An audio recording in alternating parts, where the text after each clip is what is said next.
안녕하십니까. 자, 이번 시간에는요, 우리 35회 감정평가사 시험 기출문제에 대해서 우리 함께 생각해보는 시간 갖도록 하겠습니다.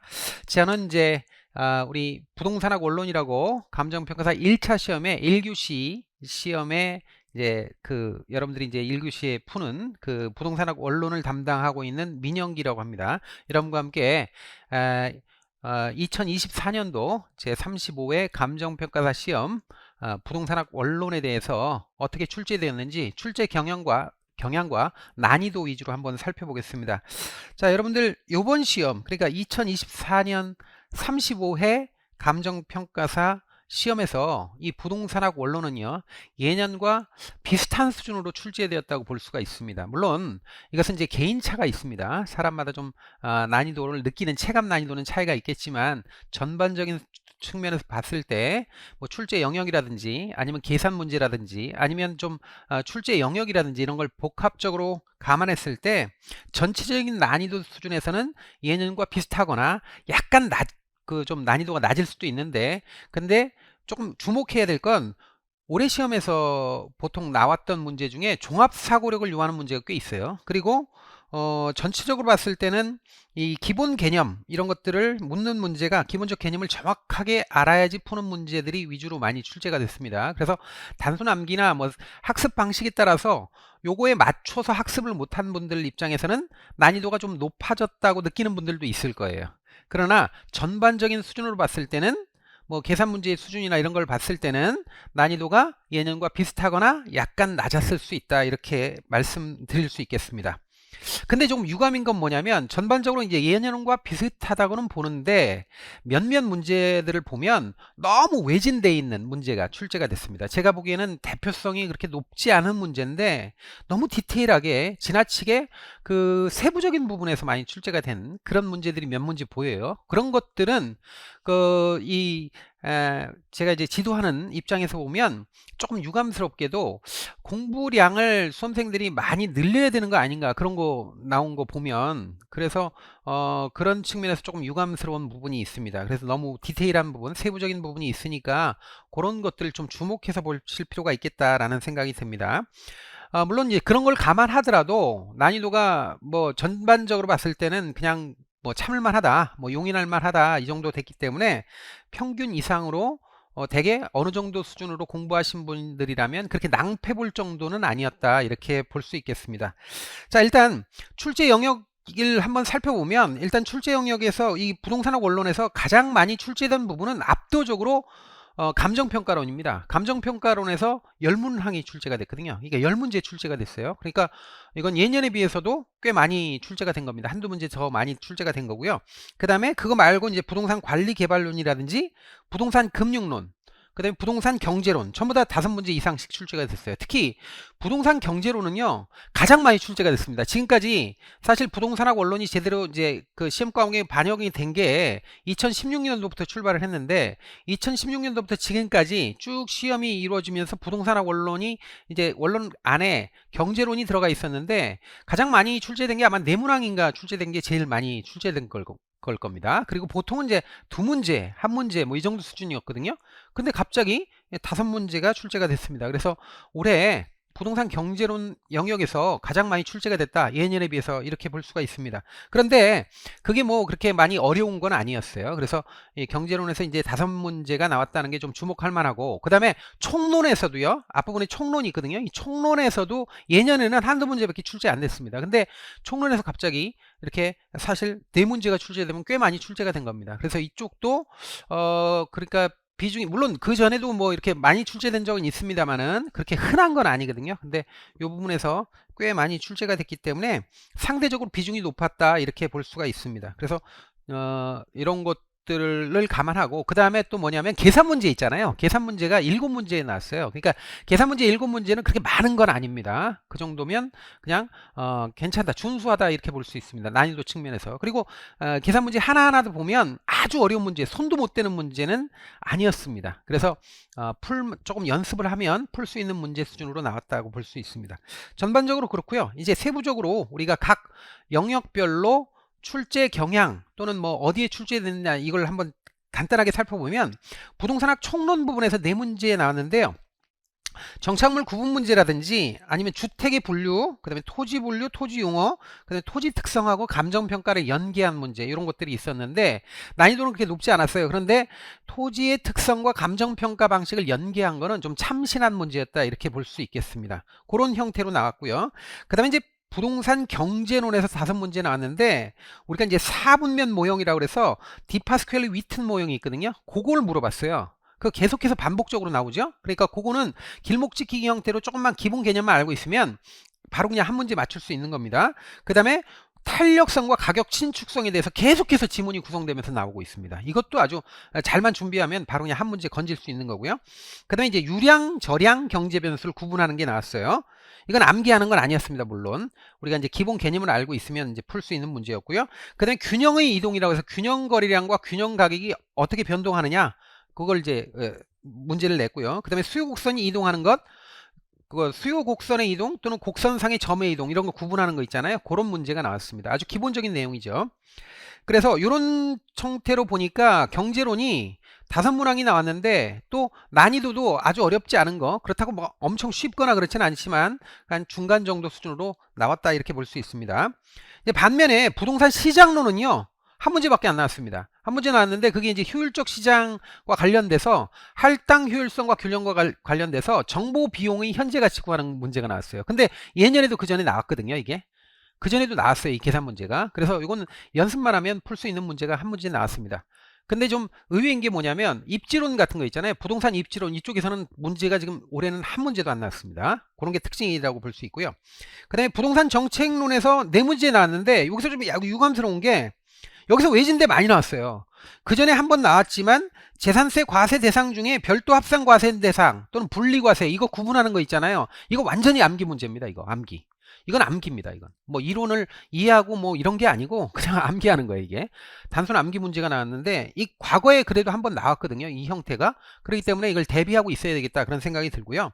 그다음에 이제 부동산 관련 조세 중에 지방세를 물어보는 것이 나왔는데 단순히 지방세를 물어보는 국세하고 지방세 구분하는 거 이런 거 물어보면 정말 좋겠는데 지방세에서도 그게 특광도세인지 그러니까 특별시 광역시 도세인지 아니면 시군구세인지 시군구세인지 이걸 구분해야지 푸는 문제를 냈습니다. 이건 지금 너무한 거죠. 이게 좀 너무했어요. 그래서 너무 외진데 낸 겁니다. 이게 교재에 들어가 있다 하더라도 교재에 잘 담지도 않아요. 이런 거는 잘 담지도 않는데 근데 교재에 있다 하더라도 이걸 꼼꼼하게 외우는 수험생은 별로 없을 거라고 봅니다. 그래서 이거는 거의 뭐 이거 문제에 대한 수험생들 입장에서 보면 거의 찍는 문제 아니었나 이런 생각이 듭니다. 그래서 이게 좀 외진돼서 나왔고요. 그 다음에 외부 효과의 개념 같은 거라든지 그 다음에 소규모 주택 정비 사업의 종류 4개 있거든요. 그 구분하는 거 나왔습니다. 근데 이것도 이제 간단하게 그냥 암기하는 정도 수준이거든요. 눈에 익혀서 바로 그냥 문제 푸는 수준이었으니까 다른 것들은 난이도가 그렇게 높지 않았는데 이 지방세 중에 시군구세냐 아니면 뭐 특광도세냐 뭐 이런 거 구분하는 게 좀 수험생들을 당황시켰을 거라고 생각합니다. 자, 그 다음에 이제 부동산 투자론이 있는데 부동산 투자론은 예년에 비해서 덜 나왔어요. 4문제 나왔습니다. 그래서 주제를 보면 부동산 투자의 수익과 위험이라든지 그 다음에 재무비율의 종류 재무비율 중에 그 총투자 수익률을 하고 그 다음에 이제 자본회수 기간이라고 해서 순소득 승소라는 걸 이렇게 뒤집어 가지고 그래가지고 지문을 구성했습니다. 그런 거라든지 아니면 부동산 투자 분석 그 다음에 레버리지 그 효과에서 지분 수익률, 자기 자본 수익률 구하는 거 계산 문제가 나왔어요. 그래서 그런 것들이 있는데 간단하게 이제 산식만 외우고 숫자 집어넣으면 풀 수 있는 문제가 나왔습니다. 그래서 문항수는 적어졌고 그리고 난이도도 그냥 평이했다 이렇게 볼 수 있습니다. 자, 다음에 이제 부동산 금융론이 5문제 나왔는데 비중이 꽤 높은 거죠. 이 정도로 나왔으면 그래서 MBS의 종류라든지 그 다음에 프로젝트 파이낸싱 그 다음에 부채 감당법을 활용해서 대부 비율을 구하는 거 미지수 X로 대부 비율 그러니까 세 개의 변수 중에 2개를 주고 하나를 구하는 거 뭐 이런 것들을 냈습니다. 그 다음에 이제 부동산 투자 회사의 회계 처리가 나왔는데 이게 그전에도 나왔어요. 한번 2016년도인가 나왔는데 이거는 그때는 정답 처리 안 하고 지문으로 처리했던 걸 요번에 정답으로 처리했어요. 근데 이게 너무 외진되어 있는 걸 냈어요. 조금 이따가 우리가 보겠지만 하여튼 이건 좀 너무했다 싶은 거 나왔어요. 이것도. 그 다음에 이제 부동산 금융의 일반론 같은 거 하나 냈습니다. 그래서 조금 부동산 투자 회사법과 관련되는 그 외진돼 있는 내용을 낸 거는 조금 유감스러운데 하여튼 그거만 대표성이 좀 떨어지고 나머지는 그냥 풀만했다 이렇게 볼 수 있습니다. 다음에 이제 부동산 관리 개발론이 있는데 이 부동산 관리 개발론에서 그 부동산 중개사법 있잖아요. 그 공인중개사법. 이 중개사법에 대한 내용이 두 개가 나왔어요. 그러니까 하나는 완벽하게 중개사법이고 하나는 이제 중개 활동인데 그래서 공동중개 계약 그다음에 뭐 일반 중개 계약, 순가 중개 계약, 독점 중개 계약 이런 중개 계약의 유형이 있잖아요. 그런 거 이제 구분하는 문제가 나왔습니다. 그다음에 뭐 민간 투자 사업 방식 같은 것들 뭐 BTO, BTL 이런 거 구분하는 거. 그다음에 부동산 마케팅, 그다음에 부동산 관리 방식 중에 자가 관리, 위탁 관리의 장단점 구분하는 거. 그런 거 나왔고요. 그다음에 비율 임대차에서 임대료 계산하는 방식인데 조금 유치하게 나왔어요, 이게. 이게 이제 처음 보는 형태일 겁니다. 근데 이거는 이제 단순 계산 문제인데 유형이 처음 나왔기 때문에 좀 당황했을 수 있습니다. 근데 할 수 있는 겁니다. 그다음에 이제 부동산 개발 방식의 구분 이런 것들을 냈습니다. 그래서 이것도 이제 강의를 하는 사람 입장에서는 이런 게 어떻게 대응해야 되겠다, 어떤 식으로 학습해야 되겠다 하는 로드맵이 쫙 쓸 정도로 정형화된 문제가 나왔다고 볼 수 있습니다. 마지막으로 이제 여덟 번째로 감정평가론이 있는데 감정평가론은 40문항 중에 10문항이 나왔어요. 그러니까 10문제 중이니까 우리가 이제 이 부동산학 원론에서는 비중이 가장 높았다 이렇게 볼 수 있는 영역이죠. 출제 테마를 보면 물건별 감정평가 방식이라든지 아니면 적산가액을 계산으로 구하는 거 있잖아요. 이거 원가법으로 적산가격, 적산가액 구하는 거. 그다음에 이제 원가 방식 이론적인 거, 그다음에 수익 방식, 그다음에 가격 원칙, 그다음에 물건별 감정평가. 수익 환원법을 적용하는 게 뭐냐 뭐 이런 거 물어봤어요. 그 다음에 지역 분석의 내용, 그 다음에 물리적 투자결합법에서 자본 회수율을 어떻게 계산하느냐. 그래서 이제 토지분 환원이율하고 건물분 환원이율인데 토지분 환원이율은 자본 회수가 필요 없죠. 왜냐하면 토지는 헐지 않으니까.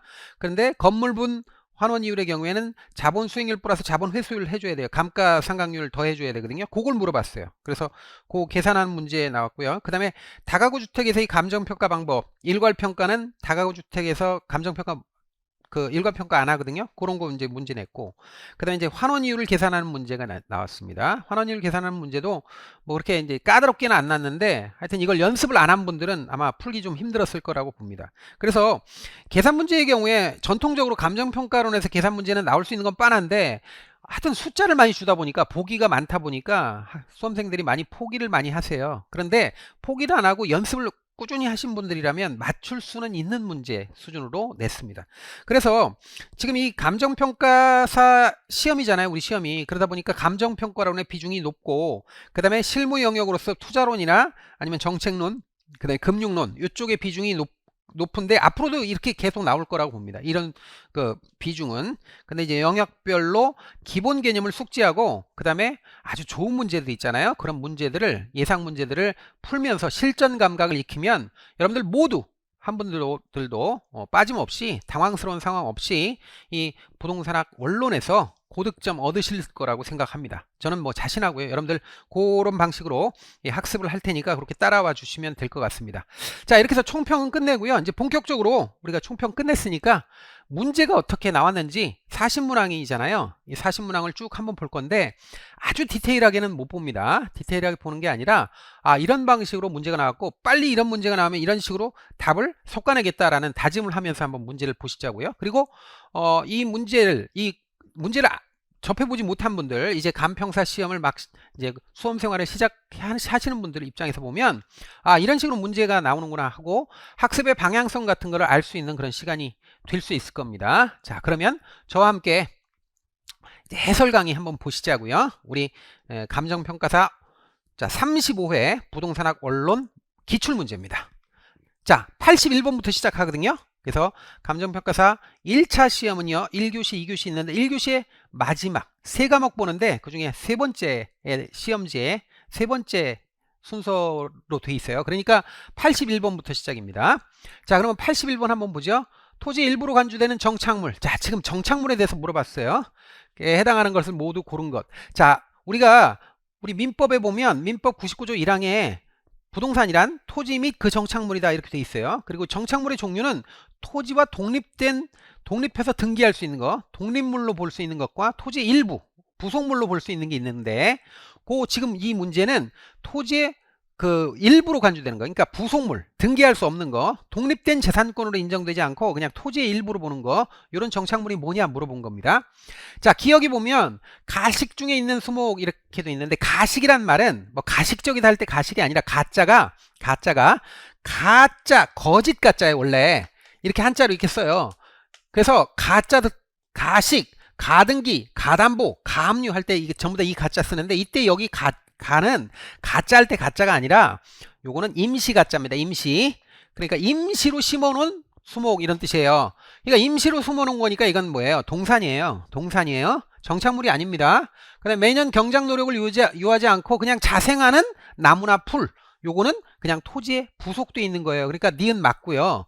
니은이 토지의 일부인 정착물이에요. 그다음에 건물은 등기할 수 있으니까 독립되어 있는 거예요. 그러니까 토지가 독립되어 있는 정착물이니까 디귿 아니고, 그 다음에 니을에 소유권 보존 등기된 임목, 보존 등기를 해서 따로 재산권으로 등기를 해버렸잖아요. 그러면 토지와 독립되어 있는 거예요. 그렇기 때문에 일부가 아닙니다. 국어는 또랑이란 뜻이에요. 또랑. 그러니까 국어, 댐, 제방, 돌담, 담장 이런 거 있죠. 이런 건 전부 다 뭐냐면 토지의 일부로 보는 정착물입니다. 그래서 일부 미음 맞고요.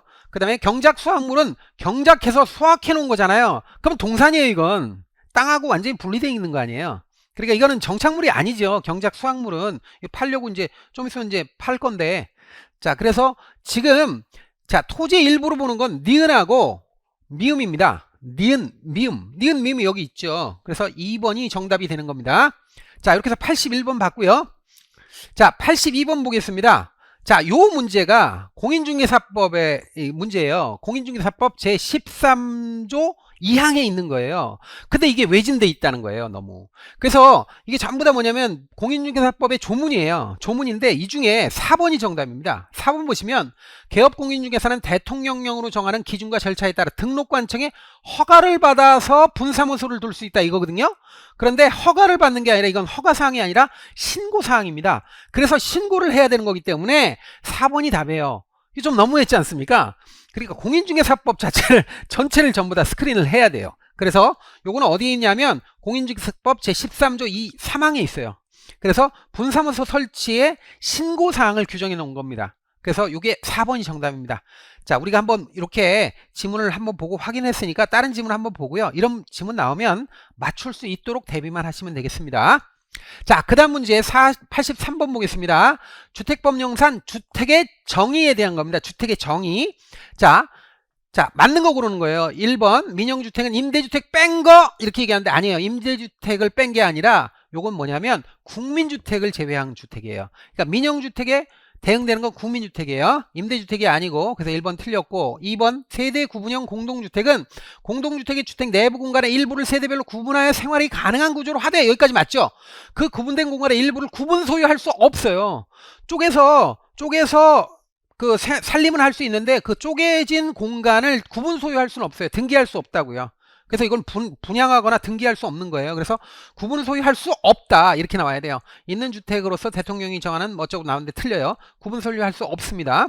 그래서 3번 도시형 생활주택은 300세대 미만의 국민주택 규모에 해당하는 주택으로서 대통령령으로 정하는 주택. 이건 맞는 거예요. 정확하게. 그래서 3번이 답이고 옳은 거예요. 그 다음에 4번 에너지 절약형 친환경 주택은 저에너지 건물 조성 기술 등 대통령령으로 정하는 기술을 이용하여 에너지 사용량을 절감하거나 이산화탄소 배출량을 증대. 이게 말이 안 되잖아요. 이게 여기서 절감하잖아요. 쉽게 말해서 공해물질 같은 건 절감하거나 이산화탄소도 절감하고 저감시켜야지, 줄여야지. 증대한다 그러면 안 되죠. 그래서 증대 틀렸죠. 여기까지만 읽어도. 그 다음 5번 장수명주택. 장수명은 길장자예요. 그러니까 수명이 긴 주택이란 뜻이에요. 그래서 장수명주택은 구조적으로 오랫동안 유지관리될 수 있는 내구성을 갖추고 있어 내부 구조를 쉽게 변경할 수 없는 게 아니라 내구성을 가지고 있대 쉽게 변경할 수 있는 주택을 얘기하는 거예요. 이게 정의입니다. 그래서 있는 거예요. 그래서 지금 3번만 정답이고 나머지는 전부 다 틀렸어요. 아시겠죠? 그래서 틀린 거 여러분들이 한번 확인하시기 바랍니다. 다음 문제 보죠. 자, 지방세 법령상 토지에 관한 재산세 과세 대상 중 별도 합산 과세 대상, 별도 합산 과세 대상, 분리 과세 대상 요런 거를 시험에 낸단 말이에요. 그 전에 나왔어요, 이거. 근데 제가 모두에 말씀드렸지만 이거 전부 다 암기하는 거예요. 별 수 없어요. 이게 왜 그러냐? 이유가 별로 없는 거예요. 물론 이유 알 수 있죠. 이유 같은 걸 이제 대가지고 할 수 있죠. 근데 이거를 이유까지 생각하면서 이렇게 머릿속에 담는 거는 좀 비효율적이에요. 그래서 이건 그냥 암기다 보고 그냥 5번이 정답입니다. 5번 정답이고 나머지 전부 다 분리과세다라는 거 확인하고 학습하고 넘어가시면 됩니다. 자, 다음 문제 보시죠. 자, 건축 원자재 가격의 하락에 따른 영향을 디파스켈 위튼 모형, 이게 뭐냐면 4분면 모형이거든요. 이걸 통해 설명한 것을 옳지 않은 것은 이렇게 되는데 주어진 조건에 하나다 인데 이거 한번 생각해 보시자고요. 지금 디파스켈리 위튼 모형 4사분면 모형이다 그러면 여기가 공간시장이고 여기가 뭐냐면 자산시장, 자산시장이에요. 여기가 건설시장 또는 이제 개발산업이라고 그래요. 건설이라고 하죠. 자, 그래서 각각의 변수, 내생 변수 4개가 있는데 하나가 뭐냐면 이게 렌트, 임대료고 여기가 이제 가격이에요. 프라이스. 여기가 컨스트럭션이에요. 그러니까 여기가 건축량이에요. 그 다음에 이게 전체 스탁, 재고량이에요. 여기가.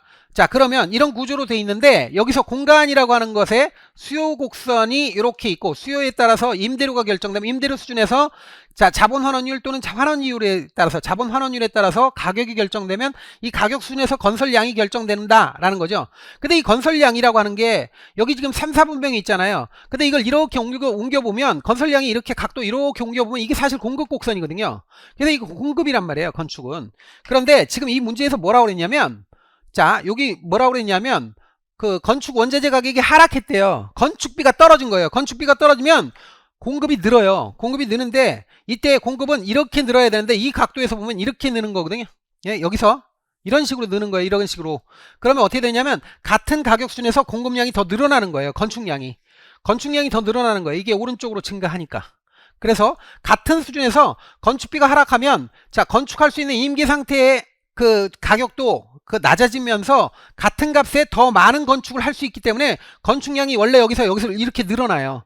늘어나면서 재고량도 역시 마찬가지로 원래 있던 재고량에서 원래 있던 거에서 더 늘어난다고요. 이렇게 늘어나서 이렇게 이동하면 공급 곡선이 이렇게 이동하는 거거든요. 그래서 건축량이 당연히 그렇지. 자, 한번 생각해 보세요. 이런 거 몰라. 나는 아무것도 몰라. 그래도 생각을 해보세요. 건축 원자재 가격이 하락했다고 그랬잖아. 내가 아무것도 몰라. 이것도 몰라. 아무것도 몰라. 그냥 때려쳐. 안 하더라도 생각을 해보세요. 상식적으로. 지금 시멘트, 레미콘, 철근, 목재 같은 건축 원자재 가격이 떨어졌대. 그럼 공급이 늘어요? 줄어요? 늘지. 공급이 어떻게 줄겠어요? 공급이 늘지. 그러면 공간 재고량이 늘지. 감소한다 그러면 안 되죠. 균형 공간 재고 이게 공급량 아니에요. 이게 왜 감소하냐고. 늘지. 그러니까 이거는 상식적인 수준에서 여러분들이 안 된다 그러면 그렇게라도 대응하셔야 돼요. 그래서 3번이 답입니다. 이건. 자, 그래서 틀린 거 고르니까 3번이 답이고 나머지는 한번 보세요. 다음 문제 보겠습니다. 86번 보세요. 자, 토지의 분류 및 용어에 대한 설명으로 옳은 것, 맞는 거 고르는 겁니다. 맞는 것. 자, 기억. 획지는 인위적, 자연적, 행정적 조건에 따라 다른 토지와 구별되는 가격 수준이 비슷한 일단의 토지라고 그랬죠? 가격 수준이 비슷한 일단의 토지. 요거를 획지라고 그래요. 이게 등가격 수준이 등가격이라고 그래요, 이게. 에? 등가격 토지예요. 이게 획지라고. 이게 정확하게 맞는 거예요. 두 번째, 후보지는 용도적 지역의 분류 중 세분된 지역 바로 땡이야. 바로 세분된 지역이라고 그랬죠? 아니에요. 세분된 지역이라면 후보지가 아니라 이행지라고 해야 돼요. 그러니까 이게 후보지가 아니라 이행지라고. 이행지라고 표현해야 맞는 거예요. 자, 그 다음에 디귿. 자, 공지는 관련 법령이 정하는 바에 따라 안전이나 양호한 생활 환경을 확보하기 위해 건축하면서 남겨놓은 일정 면적의 토지예요. 그러니까 건축법의 규정 때문에 다 짓지 못하고 남겨놓은 일단의 토지를, 그 일부분의 토지를 공지라고 하는 거예요. 맞죠? 그러니까 기억하고 디귿이 맞는 거예요. 지금 2개 고르면 끝나는 거예요. 이게 3개짜리가 지금 기억하고 지금 니은은 틀렸고, 그럼 리을 한번 봐야겠네. 리을까지 봐야 돼요. 갱지는 택지 등 다른 용도로 조성되기 이전 상태의 토지. 그러니까 다른 토지로 조성되기 전에 개발 이전의 토지를 갱지라고 한다. 말이 안 되죠. 갱지는 더군다나 일본 말이에요, 이게. 그래서 이건 갱지가 아니라 소지입니다. 소지는 개발 이전의 토지, 다른 토지로 전환되기 이전의 토지를 소지라고 그래요. 개발의 소재가 된다고 그래서 소지라고 그래. 그래서 이게 갱지가 아니라 소지예요. 그러니까 틀린 거는 니은하고 리을이죠. 그러면 기억 디귿이 맞겠죠, 답이. 그러니까 기억 디귿이 답이고 나머지 틀린 거예요. 이게 이행지고 이게 소지가 돼야 됩니다. 자, 그 다음 문제 보죠. 87번 보겠습니다. 자, 이거는 난이도가 낮은 거예요. 이건 뭐냐면 중개계약의 종류예요. 중개계약은 되게 많은 종류가 있습니다. 일반 계약, 뭐 중개계약도 있고요. 공동중개계약도 있고요. 전속중개, 독점중개 뭐 여러 가지가 있죠. 그거 구분하는 건 사전적인 거예요. 자, 그래서 지금 중개계약에 대한 설명으로 맞는 거 고르는 건데 기억 보니까 중개일인이 특정한 개업공인중개사를 정해가지고 특정인을 정해서 그 개업공인중개사에게 한정하여 해당 중개대상물을 중개하도록 한다. 그러면 우리나라의 경우 이걸 뭐예요? 전속중개라고 그래요. 그리고 두 번째, 자, 중개의뢰인이 해당 중개대상물의 중개를 불특정 다수 여러 사람들한테 다 뿌리는 거야. 물량을요. 자기 물건을 다 뿌려요. 그래서 개업공인중개사에게 의뢰하고 먼저 거래를 성사시킨 개업공인중개사에게 보수를 지급하는 중개계약으로 가장 일반적인 거 있잖아요. 그러니까 집을 내놓을 때 집 앞에 있는 부동산 사무소에 여기저기 막 내놓는 거예요. 여기저기 내놓고 거래가 성립되면 그 거래 성립시킨 중개사에게만 보수를 주는 거. 이게 이제 우리가 일반 중개계약이라고 하는 거죠. 자, 그래서 지금 여기 해당되는 거는 5번입니다. 자, 그 다음 문제 보죠. 자, 요게 이제 좀 골치 아픈 문제예요. 그래서 지방세 기본법상 부동산 관련 조세 중 시군세가 뭐냐 이거 물어보는 거예요. 시군세. 그런데 우리가 보통 지방세를 얘기할 때 가장 대표적인 세금이 지방세, 취득세, 등록면허세, 재산세거든요. 근데 여기 보니까 재산세가 있고 막 이렇게 있으니까 너무 헷갈린단 말이에요. 근데 재산세나 등록면허세가 들어가면 답이 안 되는 게 뭐냐면 재산세나 등록면허세는 특광도세예요. 특별시, 광역시 도세예요. 그리고 우리가 거기서 그러니까 취득세하고 등록면허세가 특광도세고 재산세가 시군구세예요. 시군구세. 그러니까 재산세가 들어가야 돼요. 여기. 그리고 지방소득세가 시군구세예요. 그래서 3번이 정답입니다. 근데 이거를 여기까지 어떻게 잘하냐고요. 잘 못하지. 여기까지 사실 지방소득세의 경우에는 교재에 잘 나와 있지도 않아요. 그건 다른 것도 다 마찬가지예요. 우리 부동산 세법을 전문적으로 다루는 영역이 아니란 말이죠. 부동산 원론이. 그래서 이거는 좀 많이 외진돼서 냈다. 그러나 우리가 한번 시험 문제에 나왔으니까 한번 그거 대응해보자. 다음에 이렇게 생각하시고 넘어가시면 되겠습니다. 자, 다음에 이제 89번 봅니다. 외부 효과에 관한 내용으로 괄호 안에 들어갈 것 맞는 거 찾는 겁니다. 첫 번째, 부동산의 특성 중에서 무엇 때문에 외부 효과가 발생한다. 무엇 때문에? 자, 외부 효과 발생하는 거 이유는 뭐죠? 첫 번째가 부동성이에요. 그 다음에 두 번째는 인접성이에요. 그래서 부동성 아니면 인접성 두 개 중에 하나가 답이에요. 그러니까 부동성이나 인접성 여기까지 답이고 개별성은 상관이 없어요. 그러면 1번 아니 1, 2, 3번 세 개 중에 하나가 답이죠. 자, 이 중에서 저 밑에 보죠. 부동산 시장 참여자가 자신의 행동이 초래하는 외부 효과를 의사결정에 감안해서 반영하게 하는 거예요. 외부 효과를 반영시켜서 의사결정에 외부 효과에 대한 비용이나 아니면 수익을 인식해가지고 그거 반영해가지고 이제 의사결정을 하는 거를 우리가 외부 효과의 내부화라고 그래요. 이건 그냥 용어 정의예요. 내부화라고 그럽니다. 뭐 유동화 이런 말은 없어요. 그래서 외부 효과의 내부화까지 맞아야 되니까 여기서는 이제 부동성하고 이제 인접성은 유동화라고 했으니까 틀렸고 그러니까 부동성하고 내부화 이렇게 돼야 되겠네요. 그래서 2번이 정답입니다. 90번 봅니다. 빈집 및 소규모 주택 정비에 관한 특례법상 소규모 주택 정비 사업이 있죠. 소규모 주택 정비 사업이 정비 사업의 범위에 뭐 주거환경 개선 사업이 있고 재개발 사업, 재건축 사업. 그다음에 이제 한 덩어리가 소규모 주택 정비 사업인데 여기 종류가 4개 있어요. 그래서 자율주택 정비 사업, 가로주택 정비 사업, 소규모 재건축 사업, 소규모 재개발 사업이 있고 빈집 정비 사업은 아닙니다. 여기 들어가진 않습니다. 그래서 1번이 정답입니다. 이렇게 알아놓고요. 다음 문제 보죠. 감정평가에 관한 규칙에 관한 내용으로 옳지 않은 것인데 이게 줄여서 그냥 감칙이라고 하겠습니다. 감칙에서 여러 가지가 규정이 돼요. 그래서 우리가 수업할 때 감칙에 대한 중요한 부분들을 전부 다 중요한 조문을 지금 학습을 하잖아요. 근데 여기서 이제 틀린 게 뭐냐면 4번이 틀렸죠. 감정평가 법인 등이 토지를 감정평가할 때 수익환원법을 쓰는 게 아니에요. 토지는 원칙이 수익환원법이 아니고 이건 뭐냐면 비교 방식 중에 공시지가 기준법을 씁니다. 공시지가. 그러니까 감정평가사들이 매년 1월 1일 기준으로 감정평가한 표준지 공시가를 기준으로 해가지고 그걸 가지고 비준표를 적용해가지고 아니면 뭐 그걸 지표로 해가지고 그래가지고 감정평가 하잖아요. 감정평가 할 때 요게 바로 공시지가 기준법이에요. 그래서 수익환원법이 아니라 공시지가 기준법을 쓴다는 게 원칙이니까 그거 알아놓으세요.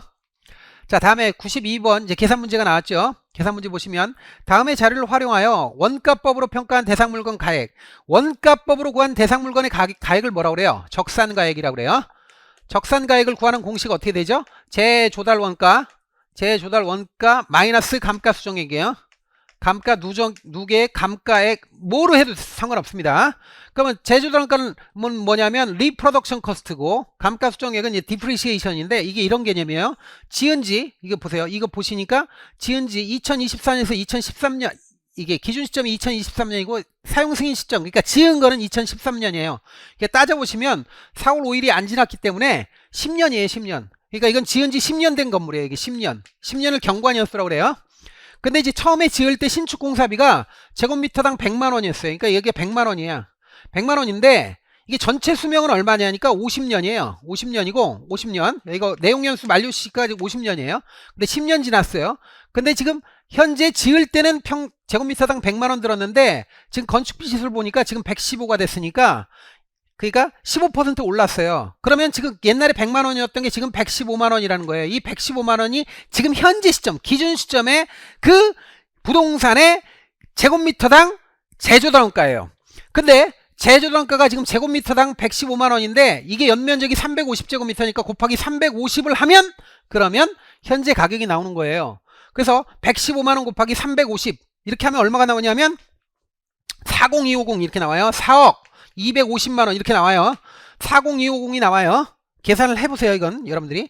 자, 그런데 문제는 이게 이제 제조단가고 새거 가격이잖아요. 여기서 이제 가치를 빼줘야 되는데 가치를 빼줄 때는 내용연수 기준으로 빼주는데 내용연수 50년으로 잡아가지고 나중에 내용연수 끝나고 나면 잔존 가치가 하나도 없대요. 그러면 4억 250만 원이 다 헌다는 거예요. 다 헐어요.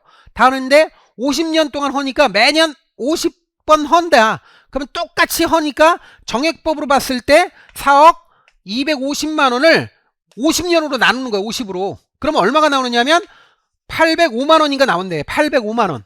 그러니까 여기서 805만 원이 나오는데 805만 원이 나오는데 이게 지금 몇 년 지났어요? 10년 지났잖아요. 곱하기 10년. 그러면 8050만 원 되겠네. 805만 원이니까.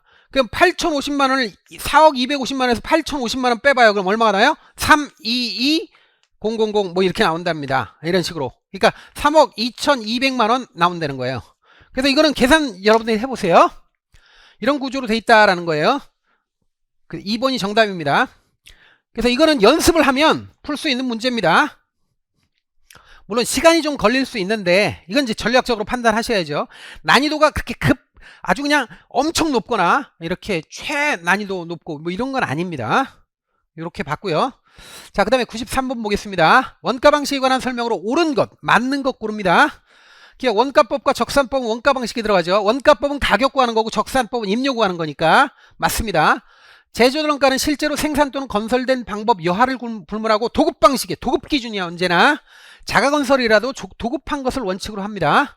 그럼 디귿 대상 부동산이 가지는 물리적 특성인 지리적 위치의 고정성에 의해서 경제적 감가 요인. 우리가 지리적 위치 고정성이 뭐예요? 부동성이잖아요.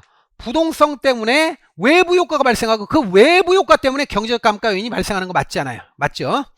그리고 리을 정액법, 정률법, 상한기준법은 내용연수 기준으로 하는 감가 수정 방법이죠. 맞죠? 내용연수 기준법에 정액법, 정률법, 그 다음에 상한기준법이 있고 그 다음에 이제 내용연수가 아닌 거니까 뭐예요? 관찰감가법, 분해법 이런 거 있죠. 그러니까 다 맞는 거예요. 모두가 맞는 지문입니다. 그래서 5번이 정답이 되는 겁니다. 그 다음 문제 보죠. 감정평가 실무기준상 수익 방식에 관한 내용으로 옳은 것인데 이 감정평가 실무기준이 다 어렵죠. 어려워요. 어려운데 이게 분량도 많고 근데 이제 그 중에 중요한 거 위주로 이제 여러분들이 한번 독해를 하고 넘어가셔야 되는데 이 내용 한번 보겠습니다. 1번 직접 환원법은 복수기간 프루럴 피어리어드 그러니까 복수의 기간 피어리어드 요 기간 동안을 가정해서 순수익을 적절한 율로 환원한다 이렇게 환원한다 그랬는데 이거 아니에요. 직접 환원법은 한 해 기준이에요. 한 해. 그러니까 싱글이에요. 싱글. 그 플루럴 복수가 아니라 단일 기간이에요. 그러니까 이 복수 기간이 아니라 단일 기간이에요. 수익가액이란 수익 분석법에 따라 산정된 거 아니에요. 수익가액은 가격을 구하는 거기 때문에 수익 분석법이 아니라 수익 환원법이에요. 그 다음에 3번 순수익은 대상 물건의 귀속하는 적절한 수익으로서 가능 총수익에서 운영경비를 뺀대. 야, 여러분들 운영경비는 가능 총수익에서 운영경비를 빼는 게 아니라 지금 순수익을 구할 때 순영업소득을 구할 때는 가능 총수익에서 운영경비를 빼는 게 아니라 유효총수익, 유효총소득이라고 그러죠. Effective Gross Income 여기서 빼는 거예요. 여기서 operating expenses를 여기서 빼는 거예요. 그래서 순영업소득을 구하는 거예요. 그래서 3번도 틀린 거예요. 이게 가능총수익이 아니라 유효총수익이라고 해야 됩니다. 그 다음에 4번 직접환원법에서 사용할 환원율은 투자결합법으로 구하는 것을 원칙으로 한다. 아니에요. 직접환원법의 경우에 이 투자결합법을 이용하는 게 아니라 시장추출법을 씁니다. 이게 좀 까다로운 얘기지만 시장추출법 씁니다. 그래서 이것도 틀렸어요. 5번 할인현금 흐름분석법의 적용에 따른 복귀가액, 이건 지분복귀액이라고 그래요. 이것은 보유기간 경과 후 초년도, 그러니까 만약에 보유기간 이만큼 보유한다 그러면 보유기간 다 끝나고 나서 그 다음에 천년, 첫 번째 해 초년도, 그러니까 초년도 첫 해 요때의 순수익을 추정한 다음에 그 순수익을 현재 가치로 할인해요. 자, 그래서 최종 환원율로 환원한 다음에 매도 비용 빼서 산정한다. 5번이 맞았어요. 그러니까 5번 어려운 말이에요. 이게 어려운 말인데 5번이 맞고 나머지 다 틀렸는데 어느 부분이 틀렸는지 그것만 확인하시고요. 이렇게 어려우면 나 못해. 걱정하지 마세요. 제가 강조하는 거 할 테니까. 제가 강조하는 거 하시면요, 이렇게 5개 지문 중에 최소한 3개 이상은, 3개 이상이 무조건, 3개 이상은 확실하게 답이 아니다. 이런 걸로 압축할 수 있을 정도로 다 되니까 크게 어려움 없이 할 수 있으니까 걱정하지 마시기 바랍니다. 이런 게 있었다 정도만 알아놓으시면 되는 겁니다. 그래서 이런 내용들 확인했고요. 95번 봅니다. 부동산 가격 재원칙, 그러니까 가격을 결정하는 여러 가지 원칙, 재원칙이라고 하는 거예요. 그거에 대해서 옳지 않은 것 봤는데 뭐 대체원칙, 경쟁원칙, 뭐 여러 가지 원칙을 지금 이야기하고 있는데 답으로 가장 많이 뜨는 게 뭐냐면 균형의 원칙과 적합의 원칙, 이런 게 제일 많이 뜨거든요. 균형의 원칙, 내부적 원칙, 적합의 원칙, 외부적 원칙, 뭐 내부적 균형, 외부적 균형, 뭐 이런 걸 아주 상습적으로 냅니다. 역시 마찬가지로 이번 시험도 똑같이 그래요. 똑같이. 그래서 지금 4번이 정답이에요. 4번에 보면 여기 짝이 딱 맞아야 돼요. 항상 시험을 볼 때 제가 강조한 내용 있죠. 짝을 딱 맞춰가지고 해야 되는데 내부적인 것과 적합의 원칙은 이게 틀린 거예요. 내부적 균형 나오면 적합이 아니라 균형의 원칙이라고 해야 돼요. 그죠? 그냥 그렇게만 기계적으로 해도 돼요. 가격 원칙은 맨날 빤히 나오는 지문이 나오니까 그런 거 감안해가지고 그냥 보시면 됩니다. 그래서 4번이 정답입니다. 이 문제. 균형의 원칙이라고 해야 됩니다. 자, 그 다음 문제. 자, 감정평가에 관한 규칙, 감칙에 주된 방법이라고, 그러니까 물건별 평가 방법이 있거든요. 그 중에 주된 방법이 있고, 주된 방법을 못 쓰는 경우에 이제 다른 방법 쓰는데, 보통 시험에 나오는 건 주된 방법이 나와요. 그런데 요때 이제 주된 방법으로 수익환원법, 수익 방식을 쓰는 게 있는데, 요게 몇 개냐 이거 물어보는 거예요. 그럼 보세요. 광업재단 같은 거는 광산시설 같은 건 물론 빼긴 빠지면 기본적으로는 수익환원법이에요. 이거 수익환원법이에요. 그 다음에 상표권, 영업권, 특허권, 이런 무채재산권, 이런 거 전부 다 수익환원법이에요. 수익 방식으로 구하는 거고, 전용 측선 이용권이라고 하는 것은 철도나 궤도를 부설한 자가 철도나 궤도를 지속적으로 관리하고 그거를 계속 재산권으로서 권리를 가지고 운용할 수 있는 거를 우리가 전용 측선 이용권이라고 하거든요. 그래서 이것도 역시 수익환원법으로 구하는데, 여러분들 딱 보기에도 과수원은 유명하잖아요. 과수원은 거래사례비교법입니다. 거래사례비교법, 이건 수익환원법이 아니에요. 수익방식이 아니고 이거는 비교방식 또는 시장접근법으로 거래사례비교법 써요. 유명한 거, 이거 과수원이나 이런 거. 그래서 과수원이 아니기 때문에 5개가 됩니다. 정답은 4번이 되는 거예요. 자, 그 다음에 97번 봅니다. 감정평가 지역분석에 대한 내용이에요. 근데 지역분석은 꼭 짝이 되는 게 뭐냐면 지역분석하고 개별분석을 짝을 해가지고 대개 보면 시험이 많이 띄워요. 그 다음에 지역분석의 의미 같은 거 물어보는데 이것도 역시 아주 정형화되어 있어요. 딱 프로토콜이 정해져 있어요. 나오는 지문이. 1번 인근지역이란 감정평가 대상이 된 부동산이 속한 지역이에요.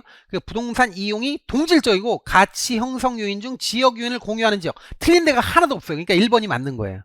1번이 답이고, 근데 나머지는 다 틀렸는데 틀린 거 한번 보죠. 2번 유사지역이란 대상 부동산이 속한 속하지 않아요. 대상 부동산은 속하지 않아요. 그냥 인근 지역과 지역적 특성이 유사하면 유사지역이에요. 그 다음에 3번 동일 수급권이란 대상 부동산과 수요 공급 관계가 성립하고, 그러니까 수급이지. 수급. 그 다음에 가치 형성에 서로 영향을 미치지 않는 관계라고 그러는데 말이 안 되지. 서로 미치는 관계가 있는 다른 부동산이 존재하는 권역입니다. 4번 지역 분석은 대상 지역 내 토지 유효 이용 및 대상 부동산의 가격을 판정한다 이렇게 됐는데, 여기 최효 이용 나왔고 가격을 판정한다. 최효 이용과 가격 판정한다 그러면 지역 분석이 아니라 개별 분석이에요. 아주 중요한 거죠 이거. 그 다음에 5번 지역 분석은 개별 분석 이후에 실시하는 것이 일반적이다. 땡입니다. 지역 분석을 먼저 해야 돼요. 이후가 아니라. 이게 나중이에요. 항상 순서는 이건 예외가 없어요. 지역 분석을 먼저, 개별 분석 나중에 이렇게 돼요. 지금 거꾸로 얘기했잖아요. 그러니까 5번도 틀린 거지요. 지금 1번만 맞고 나머지 다 틀렸어요. 어디가 틀렸는지 확인하셔야 됩니다. 그래서 이렇게 해서 우리가 정답 확인해 봤고요. 자, 98번 봅니다. 자, 토지와 건물로 구성된 대상 물건 건물의 연간 감가율, 즉 자본 회수율을 구하시오, 이런 문제인데 이건 기본 개념을 좀 알아야 돼요. 일단 거래 가격은 평가액이 20억 원이에요. 그리고 순영업소득은 순수익이 지금 1억 8천만 원이라고 했어요. 그 다음에 가격 구성비가 이렇게 돼 있고, 그 다음에 환원율 어쩌고 나왔는데 중요한 건 이거예요. 이 부동산의 가격이 20억 원인데 순수익은, 순영업소득은 1억 8천만 원이래요. 그럼 1억 8천만 원을 20억으로 레이팅이 됐다, 그러니까 밸류에이션이 됐다 그러면 이때 할인율은 얼마겠느냐라는 건데, 여러분들 이걸 방정식으로 계산 문제로 미지수 엑셀 찾는 걸 여러분들이 거기다 계산기를 두드리면 여기 뭐가 나오냐면 0.09가 들어가야 돼요. 그러니까 9%가 여기 분모의 9%가 돼야 돼요. 그런데 문제는 이 9%를 환원율이라고 하거든요. 근데 이 환원율이 지금 만약에 토지하고 건물로 나뉘어져 있고 토지와 건물의 비율이 이런 구성돼 있다, 이런 구성으로 돼 있다 그러면 전체적으로 토지 구성비하고 건물 구성비의 결합, 그리고 토지와 건물의 환원율의 결합이 9%를 맞춰줘야 돼요. 그렇게 맞춰줘야 되는데, 그래서 20억을 딱 나올 수 있도록 해야 되거든요. 그런데 우리가 알아야 될 건 토지의 경우에는 감가되지 않습니다. 토지는 헐지 않아요. 그러니까 자본회수를 할 필요가 없어요. 토지는 그래서 직제법으로 쓰는 거예요. 그러니까 토지는 헐지 않아요. 중요합니다. 그렇기 때문에 감가상각 할 필요 없어요.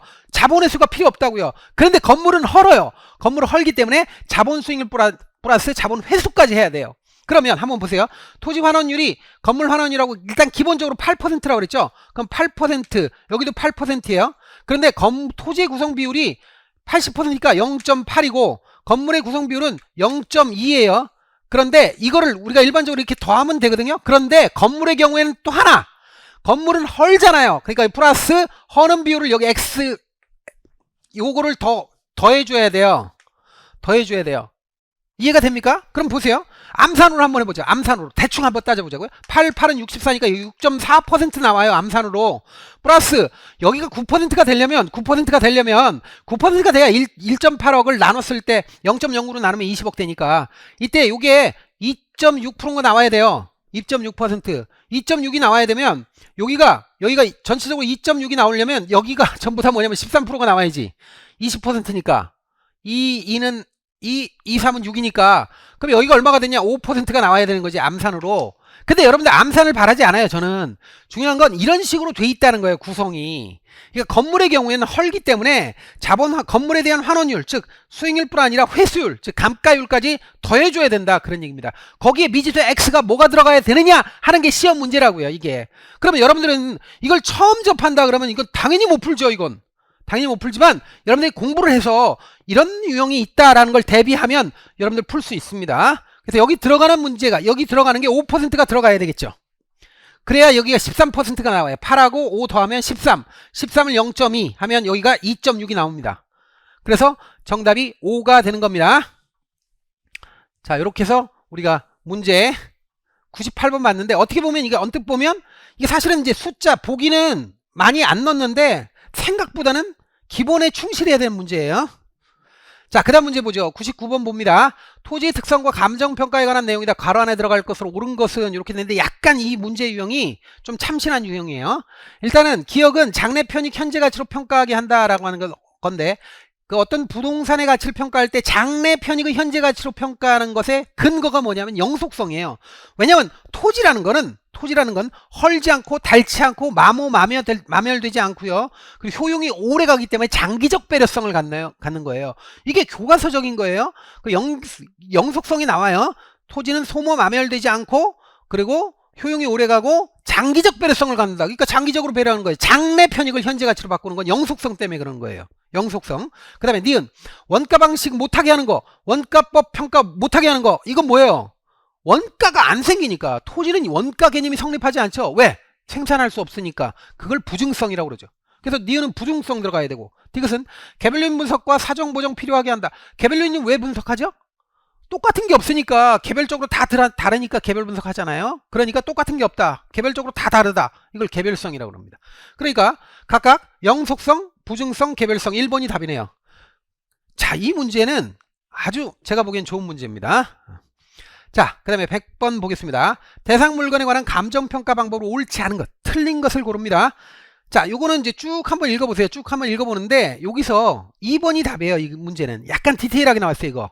자, 2번 주택으로 쓰는 층수가 3계층으로 15세대가 거주할 수 있고, 사실 이런 문제 나오면 3계층에다가 15세대 그러면 19세대 이하 이런 게 나와야 되는데, 19세대 이하고 면적이 660제곱미터 이하 뭐 이런 거 나오면 이걸 뭐라고 하면 다가구 주택이라고 그래요. 근데 이 다가구 주택은요, 이거는 집합 건물로 분류 안 합니다. 이거는 단독주택이에요. 단독주택. 그렇기 때문에 토지와 건물을 일괄 평가하는 게 원칙이 아닙니다. 자, 토지와 건물을 일괄 평가하려면 그게 집합 건물이래야 되고요. 이 집합 건물은 집합 건물 대상, 그 법률의 대상이 되는 구분 소유할 수 있는 건물과 그리고 그 대지 사용권을 일괄 평가하는 게 원칙이에요. 그러면 일괄 평가하는 게 원칙이 되려면 이렇게 다가구 주택처럼 단독주택이 아니라 집합 건물. 그러니까 우리가 보통 다세대 주택이라 아니면 뭐 연립주택이나 아파트나 이런 거예요. 그래서 2번이 답입니다. 요거 약간 디테일하게 나온 거죠. 그래서 2번 정답 확인했고요. 그 다음 문제 101번 보겠습니다. 요 문제가 이제 정보 비용이 현재 가치예요. 그러니까 정보 가치의 현재 가치를 구하기도 하고 정보 비용의 현재 가치를 구하기도 하는데 보통 정보 비용의 현재 가치를 많이 시험 문제 내죠. 요거는 시험 문제 그 전에 나왔습니다. 한번 거의 똑같이 나왔어요. 같은 유형으로. 자, X노선 신역사가 들어선다는 정보가 있습니다. 만약 부동산 시장이 할당 효율적이라면 투자자가 최대한 지불할 수 있는 정보 비용 현재 가치, 이게 정보 비용 현재 가치 구하라는 얘기 나오죠. 보기를 보죠. A 토지가 있는데 여기 노선이 새로 들어설 확률이 60%고 꽝이 40%예요. 그러니까 들어서는 거 60%, 안 되면 40%인데 만약에 새로운 노선이 들어서면 5억 5천, 꽝 되면 2억 7,500으로 예상되고 요구 수익률이 10%입니다. 자, 만약에 이 토지의 경우에 100% 들어오는 게 확실하다면 1년 후 이 토지 가치는 5억 5천만 원이 되고 들어올지 안 들어올지 확률적으로 알고 있다면 그게 얼마일까를 먼저 생각해 봐야 돼요. 자, 우리 정보의 가치라고 하는 건 정보 가치라고 하는 거 어떻게 구하느냐면 확실성 하의 가치, 확실성 하의 가치에서 불확실성 하의 가치를 빼는 거예요. 불확실성 하의 가치를 빼는 거예요. 이거 그냥 아무것도 아니에요. 이게 다예요. 그러면 정보 비용이 현재 가치든 정보 가치든 같은 건데 이 확실성의 하의 가치는 자, 확실하게 여기에 신역사가 들어서면 5억 5천이 된다고 그랬잖아요. 그리고 여기 1년에 요구 수익률이 10%라고 그러니까 1 플러스 요구 수익률이 1.1로 할인하면 확실성 하의 현재 가치는 얼마가 되냐면 5억이 되는 거예요. 근데 이제 불확실성 하의 가치는 얼마냐면 불확실하게 확률적으로 알 때니까 60%의 확률로 5억 5천이 될 수 있고 그 다음 플러스 40% 확률로 2억 7,500 된대요. 2억 7,500 이렇게 보죠. 2억 7,500 요 확률이에요. 이걸 이렇게 해가지고 60, 40 이렇게 해가지고 할인하면 이거 얼마가 되냐면 4억 4천이 된답니다. 그런데 이걸 1.1로 할인하게 되면 똑같이 이게 얼마가 되냐면 현재 가치가 4억이에요. 그럼 어떻게 돼요? 5억하고 4억의 차이. 즉 확실하게 정보를 아느냐 아니면 정보를 확실하게 아는 게 아니라 확률적으로 아느냐에 따라서 그 가치 차이가 1억이 벌어지는 거예요. 그 가치 차이가 즉 정보의 현재 가치 차이는 1억의 가치를 갖는다라는 겁니다. 그래서 그게 2번이 정답입니다. 이해를 못하는 거는 처음 공부하시는 분들은 이해 못할 수 있어요. 그러나 이거는 학습을 하면 금방 되니까 걱정 안 하셔도 되고요. 이런 유형은 아주 정형화된 거예요. 아주 그냥 거의 그 공식처럼 된 겁니다. 그러니까 이런 문제 나오면 바로 응대해서 문제 풀 수 있습니다. 이런 거는 뭐 머뭇거리지 않고 풀 수 있습니다. 그래서 1번이 2번이 답입니다. 1억 원입니다. 그래서 5억 원과 4억 원의 차이가 1억 원이에요. 자, 102번 봅니다. 부동산의 수요와 공급에 관한 설명으로 옳지 않은 것 이렇게 얘기하는데 옳지 않은 것 이거 그냥 정답 바로 보죠. 요게 제가 수업 시간에 항상 강조하는 거지만 수요든 공급이든 수요의 탄력성이든 공급의 탄력성과 가격 신축성은 반대거든요. 탄력성과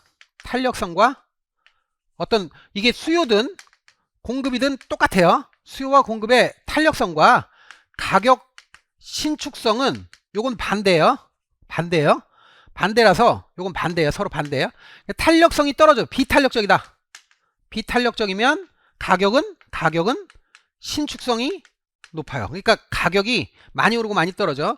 그리고 탄력적이면 비신축적이에요. 가격이 비신축적이에요. 그러니까 신축성이 떨어져. 가격이 많이 오르지도 않고 많이 떨어지지도 않아요. 신축성이 떨어진다.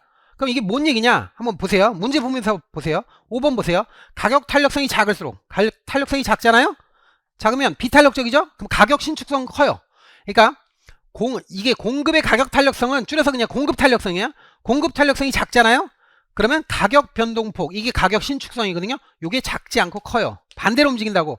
그래서 가격 탄력성이 작으면 가격의 변동성, 이게 가격 신축성이에요. 정확하게 얘기하면 이게 커진다는 거예요. 그래서 이게 때문에 틀린 거예요. 예? 그러니까 가격 신축성은 커지고 거래량의 변동폭은 작아지는 거예요. 이렇게 되는 거예요. 이 거래량의 변동폭이 작으니까 가격 탄력성이 작은 거예요. 얘하고 얘는 같은 개념이에요. 그래서 5번이 답인데, 이건 수업 시간에 제가 계속 강조하는 겁니다. 그래서 이거 5번이 정답이니까, 이런 지금 지문이 계속해서 답으로 뜨고 있잖아요. 반복적으로. 그러니까 대응하시면 돼요. 이런 거. 이런 지문 나오면 어렵다고 생각하지 마시고 너 잘 만났다! 그래서 그냥 바로 그냥 찍어서 답으로 여러분들이 득점을 하시기 바랍니다. 자, 다음 문제는 우리가 스탁하고 플로우의 개념을 물어봐요. 근데 이게 사실은 이건 외우는 건 아니에요. 외울 수가 없어요. 이건 뭐냐면 경제에서 이 양적 개념이 일정 기간을 전제로 했을 때 판단할 수 있는 걸 유량이라고 그러고, 일정 시점에 의미가 있는 걸 저량이라고 그래요. 근데 요거는 이제 유량의 경제 변수를 아닌 걸 찾는 거예요. 유량은 일정 기간을 전제로 했을 때 크냐 작으냐가 판단되는 거예요. 어떤 사람이 소득을 버는데 100만원 벌어요. 100만원 벌어요. 100만원 많이 버는 겁니까? 조금 버는 겁니까? 모르죠. 하루면 많이 버는 건데 한 달이면 조금 버는 거다. 이렇게 되죠. 그러니까 어떤 기간을 통해서 그 의미가 드러나면 유량이라고 그러는 거예요. 그러니까 소득은 유량 개념이에요. 수출도 마찬가지예요. 한 달 수출, 1년 수출. 이게 수출의 판단이 달라져요. 많다 적다가. 그런데 재산은 아니에요. 일정 기간 동안 재산, 이런 건 아니에요. 재산은 끊임없이 바뀌기 때문에 일정 시점에 측정하는 거예요. 그래서 재산이 유량이 아니라 저량입니다. 그래서 3번이 답이고, 소비나 투자 역시 일정 기간 동안의 소비, 일정 기간 동안의 투자, 이렇게 해야 그 판단을 할 수 있어요. 많은지 적은지. 그래서 지금 3번이 정답이 됩니다. 104번 봅니다. 부동산 증권에 관한 설명으로 옳은 것, 맞는 것 찾는 겁니다. 자, 1번 MPTS는 채권을 표시하는 증권 땡. 채권 아니에요. MPTS는 그냥 증서예요. 증권입니다. 그래서 기억 틀렸습니다. 뒤에는 볼 필요도 없어요. MBB는 본드, 채권이잖아요. 그래서 모기지풀에서 발생하는 현금 흐름으로 채권의 원리금이 지급되고, 모기지풀의 현금 흐름으로 채권의 원리금 지급이 안 될 때 발행자가 책임을 져요. 그래서 초과 부담을 제공하는 채권. 맞습니다. 3번 디귿 CMO는 원금과 조기 상환대금을 받아갈 순서를 정한 증권. 여기까지 맞네요. 근데 증권별로 만기가 일치 땡. 틀려요. 만기가 일치하지 않아요. 그러니까 만기가 서로 다르게 발행되는 그런 그 증서를 우리가 CMO라고 그래요. 그래서 collateralized 할 때 collateral이 뭐냐, 다면적인 이런 뜻이에요. 그러니까 층화돼 있다는 거예요. 계층화돼 있다. 그래서 만기하고 수익률이 다르게 발행되는 거, 이걸 CMO라고 합니다. 그래서 디귿 틀렸고요. 자, 미음. 자, MPTB는 채권으로 발행자의 대차대조표의 부채로 표시된다. 맞아요. 이 채권이니까. 여기 채권이라고 돼 있잖아요. 본드가 채권이란 말입니다.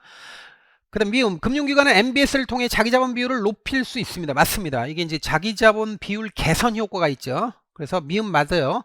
그럼 맞는 거는 이제 디귿, 리을 미음 이렇게 돼요. 디귿, 리을 미음. 요거 4번이 되겠네요. 자, 그 다음 문제 보죠. 105번. 프로젝트 파이낸싱에 대한 설명으로 옳지 않은 것. 프로젝트 파이낸싱이라고 하는 것이 개발 사업에서 자금 조달의 새로운 기법이죠. 물론 나온 지 되게 오래됐지만 어쨌든 프로젝트 파이낸싱에 대한 의미를 아주 사전적으로 아셔야 될 필요가 있어요. 자, 1번. 사업주의 대차대조표에 부채로 표시되지 않습니다. 그래서 부의 금융입니다. 그래서 1번이 틀렸어요. 지금 틀린 거 찾는 거니까 1번이 답이에요. 그냥 부채로 표시되지 않아요. 그래서 부채 비율이 영향이 없습니다. 이걸 우리가 부의 금융이라고 그래요. 오프 밸런스 시트 이펙트라고 그래요. 그러니까 부의 장부, 대차대조표가 장부예요. 바깥으로 펀딩이 된다는 거예요.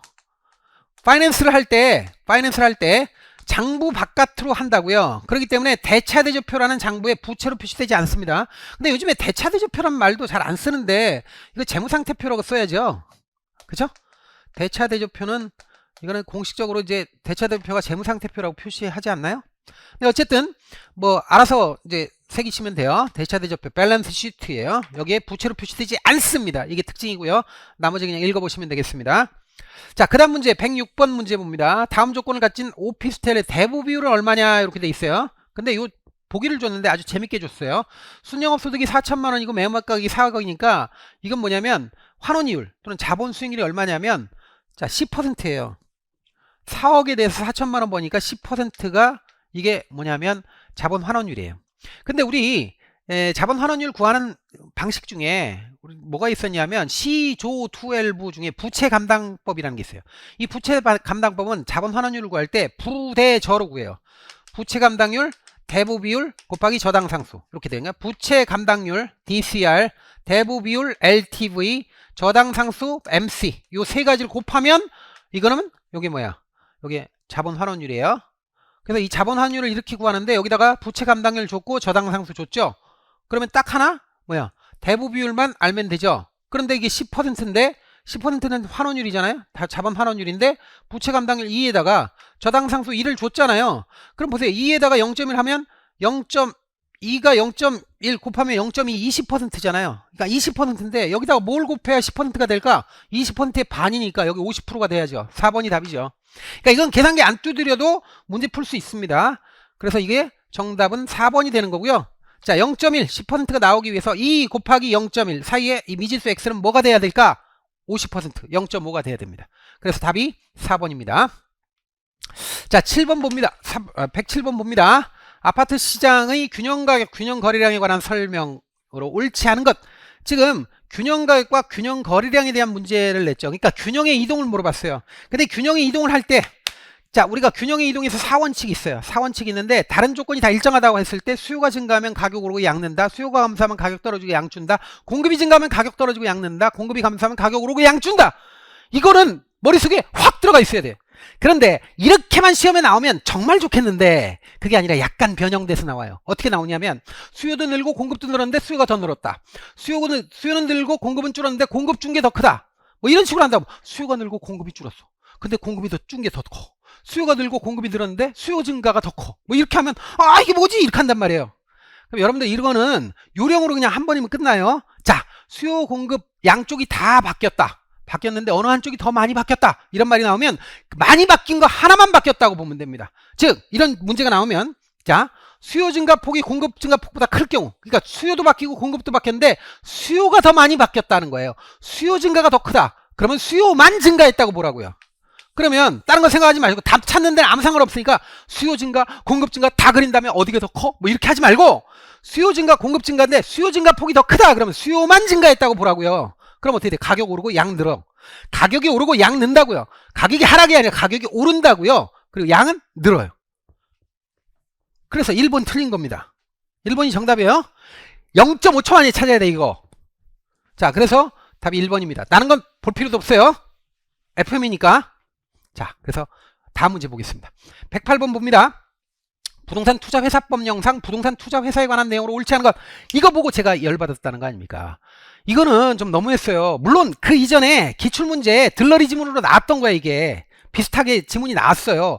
나왔는데 그때도 틀린 처리해가지고 그 틀린 지문으로 처리해서 들러리 지문으로 떴어요. 답으로 안 뜨고. 근데 이번엔 그거 답으로 떴네. 이게 3번 지문이에요. 부동산 투자회사는 부동산 등 자산의 운영에 관하여 회계 처리하는데 회계 처리 기준은 금감원이 정하는 회계 처리 기준에 따라야 된다 이렇게 됐는데 이게 금융위거든요. 근데 솔직히 말해서 금감원은 이게 비리 같은 거 감독하는 데 쓰는 거고 실제로 금융위가 해야 되는 게 금융위의 기준을 쓰는 게 맞긴 맞아요. 잘 생각해 보시면 맞긴 맞는데 그거까지 어떻게 생각을 합니까? 잘 생각 못 하지. 그래서 그냥 금융위 기준을 쓴다라는 거는 저 외진데 있는 거예요. 어디냐면 부동산 투자회사법, 즉 리츠법의 25-2조에 있는 거예요. 그 중에 1항에 있는 거예요. 그러니까 이게 좀 많이 세부적으로 있는 거예요. 그래서 이런 거는 이게 좀 열받긴 한데 뭐 어쩔 수 없다. 난이도 좀 올려주는 문제다. 이렇게 생각하고 참고하고 넘어가시면 되겠습니다. 우리가 뭐 모든 문제를 다 맞춰야 되는 건 아니다. 항상 스트레스 받지 마시고 보시면 됩니다. 나머지는 일반적인 내용이니까 한번 보시면 됩니다. 자, 다음 문제 보죠. 아파트 시장에서 아파트 수요 곡선을 우측으로, 그러니까 증가시키는 요인이 뭐냐 이거예요. 몇 개 있느냐는 건데 첫 번째로 아파트 가격이 떨어졌다. 여러분들 아파트 가격이 떨어졌다 올랐다. 이거 가격이 변화하는 거죠. 가격이 변화해서 생기는 살생각의 변화, 즉 수요의 변화는 곡선이 움직이지 않고 곡선상의 점만 이동하는 거예요. 그래서 이건 곡선의 이동이 아니에요. 곡선상의 점의 이동이야. 곡선 상의 이동이에요. 상의 이동. 요거는 곡선 자체의 이동이 아니기 때문에 이건 틀리는 거죠. 자, 그 다음에 대체주택 가격이 상승했다. 즉 대체재 가격이 오르면 해당재화의 수요 늘어요. 그러니까 이거 맞는 거고요. 그 다음에 자 총부채 원리금 상환 비율, 그러니까 이게 뭐냐면 대출 규제를 완화했다는 얘기죠. 그럼 대출 규제 완화하면 수요가 늘죠. 그래서 곡선이 오른쪽으로 가죠. 그 다음에 가구수가 증가하면 수요 늘어서 수요 곡선 오른쪽으로 가서 증가하죠. 그 다음에 모기지 대출 금리가 올랐대. 금리가 오르면 대출 별로 안 하죠. 수요가 감소해서 왼쪽으로 가. 이건 왼쪽으로. 그 다음에 수요자의 실질 소득이 감소해서 소득이 줄었어. 소득이 줄면 간이 콩알만해져서 수요가 줄어요. 그래서 이건 곡선이 왼쪽으로 가는 거예요. 그 다음에 자, 부채 감당률 규제 완화. 이것도 대출 규제예요. 이것도 일종의. 그러니까 이거는 수요가 줄죠. 그래서 왼쪽으로 가죠. 그래서 오른쪽으로 가는 건 하나, 둘, 세 개죠. 그러니까 세 개가 답이 되니까 정답은 2번이 되겠네요. 자, 그 다음 문제 보죠. 자, 110번. 부동산 금융에 관한 설명으로 옳은 것 고릅니다. 옳은 것. 이 문제 까다로운 문제입니다. 한번 보죠. 자, 1번 콜옵션은 저당 대출자에게 주어진 조기 상환권이에요. 그 콜옵션은 대출자에게 이 옵션이 있는 게 아니고 차입자에게 옵션이 있는 거예요. 그러니까 콜옵션의 경우에는 자기가 조기 상환을 요구할 수 있는 권리인데, 이건 뭐냐면 이렇게 그 콜옵션의 경우 채권 발행자가 채권 투자자, 그러니까 발행자가 이제 대개 보면 이게 차입자거든요. 발행자가 채권을 발행하고 돈을 빌린 거잖아요. 그러니까 발행자가 채권자한테 이렇게 그 채권 투자자한테 행사할 수 있는 거고, 은행 입장에서 보면 은행은 대출자고 차입자는 은행에서 돈 빌린 사람이죠. 그러니까 차입자가 권리가 있는 거예요. 대출자가 아니고. 그래서 1번 틀린 겁니다. 대출자가 아니라 차입자라고 해야 돼요. 두 번째, 금융기관은 위험을 줄이기 위해 부채 감당률 1보다 작은 대출안에 작은 순서대로 대출 실행한다. 이게 땡이죠, 바로. 여러분, 부채 감당률이라고 하는 건 분모가 부채 서비스이고 분자기가 순수익, 순영업소득입니다. 그래서 얘는 여기 들어오는 돈하고 이게 나가는 돈 비교했을 때 분자가 더 커야 돼요. 그러니까 1보다 커야 돼요. 부채 감당을 잘하려면 1보다 커야 돼요. 그게 부채 감당률이에요. 부채를 감당할 수 있는 능력이라고요. 그러니까 1보다 크면 좋은 거예요, 이건. 그러니까 1보다 큰 것 중에 큰 순서대로 대출하는 거지, 작은 것 중에 작은 순서대로 대출한다 그러면 안 되죠. 2번 틀린 거고, 3번 대출 수수료와 조기 상환 수수료를 차입자가 부담하는 경우, 수수료를 차입자가 부담한대. 그러면 차입자의 실효 이자율은 조기 상환 시점이 앞당겨질수록 하락한다. 아니지요. 자기가 수수료를 다 감당하는 상태에서 일찍 갚아버리면, 일찍 갚으면 갚는 대로 비용 부담이 더 커지는 거예요. 하락하는 게 아니라 증가한다, 이렇게 나와야죠. 그 다음에 4번 대출 조건이 동일할 경우 대출 채권의 듀레이션, 이게 회수기간이거든요. 회수기간이 원리금 균등 분할 상환 방식이 원금 균등 분할 상환 방식보다 더 길다. 거꾸로 얘기하면 원금 균등 분할 상환 방식, 이걸 CAM이라고 그래요. 이게 원리금 균등 상환 방법 컨스턴트 페이먼트 모기지보다 더 듀레이션이 얘가 원금 회수를 빨리 한다고요. 거꾸로 얘기하면 그렇다는 거예요. 그러니까 얘가 CPM이 이게 AAM, 그러니까 원금 균등보다 원리금 균등이 더 길다. 맞는 거죠. 되게 어려운 지문이에요. 제가 말씀드렸죠. 이게 조금 어렵다고. 그래서 4번이 답이에요. 사실 이거 듀레이션 얘기하고 그러려면 시간 많이 걸립니다. 근데 이런 지문이 있었다 정도로 알고 넘어가셔요. 나중에 그 요령은 제가 알려드릴 테니까. 4번이 답이고, 5번 고정금리 방식의 대출에서 총상환액, 전체 기간 동안에 은행에 갖다 바치는 돈, 이게 총상환액이에요. 전체 대출 기간 동안 은행에 갖다 바치는 돈, 이 총상환액은 원리금 균등 상환 분할 방식이 원금 균등 분할 상환 방식보다 더 작다 그랬는데 더 커요. 그러니까 제일 큰 건 뭐냐면 GPM Graduated Payment Mortgage라고 그래서 체증 상환 저당이에요. 그 다음에 CPM Constant Payment Mortgage가 있고, 그 다음에 CAM 원금 균등 분할 상환. 자, 보세요. 체증 지불 저당, 원리금 균등, 원금 균등, 요 순서예요. 요 순서로 은행이 갖다 바치는 돈의 크기가 달라져. 은행이 갖다 바치는 돈, 요게 총상환액이에요. 자, 그래서 요건 정답이 4번이 답입니다. 그래서 요거 빨리 보시면 되겠습니다. 다음 문제 보죠. 자, 111번 봅니다. 부동산 투자의 수익과 위험에 관한 설명으로 옳지 않은 거, 틀린 거 고르는 겁니다. 그냥 1번이 답이에요. 다양한 자산들로 분산된 포트폴리오는 체계적 위험 감소시킨다. 땡이죠. 체계적 위험은 어떠한 경우라도 분산 투자로 줄일 수 없습니다. 체계적 위험은 피할 수 없는 위험, 분산 불가능한 위험이고 제거 불가능한 위험이에요. 자, 그래서 나머지 됐고 정답 확인했고요. 다음 문제 보죠. 다음에 설명하는 민간 투자 사업 방식 뭐냐라는 건데, 이것도 아주 전형적인 문제예요. 시설 소유권은 시설의 준공과 함께 정부 등의 귀속됩니다. 준공되고 귀속돼요. 그 다음에 사업 시행자는 일정 기간 시설관리 운영권을 획득해서 운영해서, 그래서 어떻게 이용료 징수해서 돈을 회수한다. 다른 거 볼 필요도 없어요. 처음에 준공, 빌드, 그 다음에 귀속, 트랜스퍼, 운영, 오퍼레이션, 이렇게 해서 세 개가 연달아 되니까 BTO예요. 2번이 답입니다. 여기서 이제 보통 시험에 지문으로 잘 내는 게 BTO하고 BTL 같은 거 비교해서 시험에 잘 내죠. 그 다음 문제 보겠습니다. 자, 다음 같은 조건에서 대상 부동산의 수익가격 산정 시 적용할 환원 이율은 얼마냐라는 거예요.